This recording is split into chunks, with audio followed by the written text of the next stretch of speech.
On parle de plus en plus de management agile, de méthode agile, de fonctionnement agile. Mais qu'en est-il du métier de manager? Comment devenir, comment se transformer en manager agile? Bonsoir, je suis Laurent Grivel, formateur coach indépendant et spécialiste dans l'accompagnement et la montée en compétences des managers de managers et des managers dits de proximité. Ce que je vous propose dans un premier temps, c'est d'aborder avec vous la définition et l'origine du mot agile en management. Puis, dans un deuxième temps, nous verrons ensemble les qualités, les forces attendues d'un manager dit agile. La première fois que l'on entend parler du mot agile, il s'agit des travaux de Robert Nagel sur l'organisation de l'entreprise. C'était la théorie de l'organisation agile. En 1988, quand on parle d'organisation agile, on parle de quelques principes tels que la décentralisation des décisions, tels que l'auto-organisation de certaines structures et certains services. On parle de la diminution des strates hiérarchiques. On parle de management par le leadership, etc. La définition de la méthode agile apparaît en 2001 par le manifeste sur l'agilité.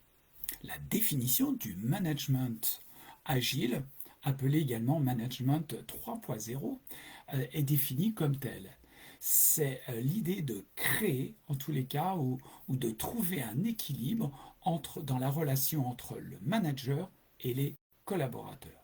Bien sûr, le manager garde la responsabilité, lui, de l'atteinte des objectifs qui vont reposer sur 6 principes. Le premier principe, c'est l'alignement des contraintes. Les contraintes entre la définition des objectifs, la mission ou les missions, entre la vision qu'on peut avoir, la finalité attendue. Tout ça doit être très homogène.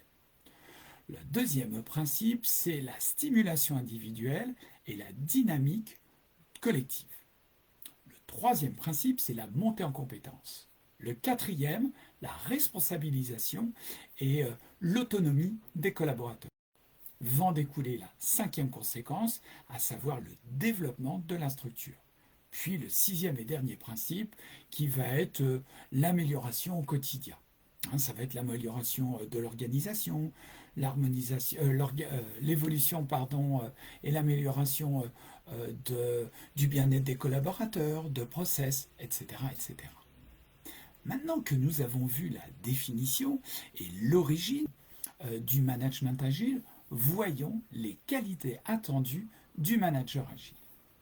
Dans un contexte de mouvement en permanence, donner du sens au changement et les accompagner est la première qualité attendue. Je répète, donner du sens et accompagner le changement.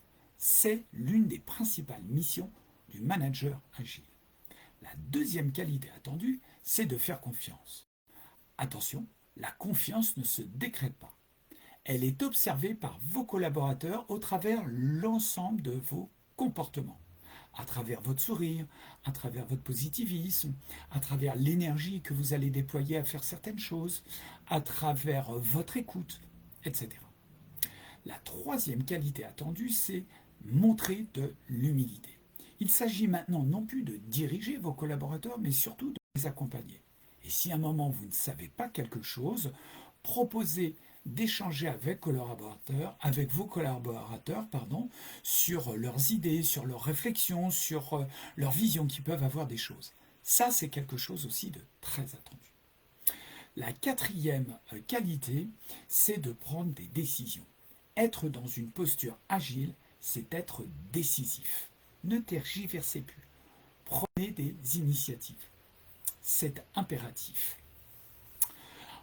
Et puis, si vous faites des erreurs en décidant, faire un choix, c'est décider, et voilà, c'est accepter de faire des erreurs, et puis c'est de les reconnaître si tant est qu'elles sont faites. La cinquième qualité attendue, une fois qu'on a fait une prise de décision, c'est de se mettre en mode action, c'est d'agir. agir pour changer par exemple un processus, ça peut être agir pour changer ou faire évoluer certaines habitudes, ça peut être agir par exemple pour tester une nouvelle façon de travailler. Bref, en tous les cas, il s'agit de se mettre en mode action en permanence. Action, action, action. La sixième qualité attendue est de l'écoute. Quand je dis écoute, c'est d'écouter vraiment, sincèrement, vos collaborateurs. D'ailleurs, posez-vous la question. Quelle est la dernière fois que vous avez réellement pris le temps de totalement écouter un collaborateur? Vous risqueriez peut-être d'être surpris. La septième qualité attendue, c'est de faire preuve d'optimisme. Attention, quand je dis faire preuve d'optimisme, je ne veux pas dire être naïf. Dans ce cas-là, il s'agit quoi? D'analyser les tenants et les aboutissants d'un process, d'un service, d'un produit que l'on veut mettre en place, et puis de bien faire attention de communiquer d'une façon favorable, et d'une bonne manière en tous les cas. La huitième et dernière qualité primaire attendue d'un manager agile, c'est la prise de hauteur.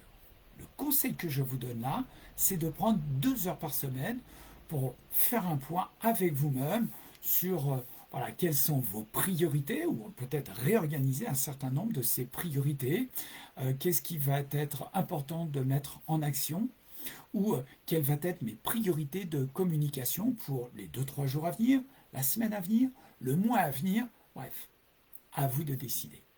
Voilà, nous avons fini ce webinaire consacré au management agile. Vous pourrez bien sûr le retrouver dès demain sur ma page Facebook, d'ici 2-3 jours sur mon profil LinkedIn. Le mois prochain, je vous propose de vous retrouver sur un webinaire consacré à savoir dire non à mon manager, savoir dire non à mes collaborateurs ou à mes alter ego. D'ici là, il ne me reste qu'à vous souhaiter une excellente soirée et puis très bonne mise en pratique. Bonsoir.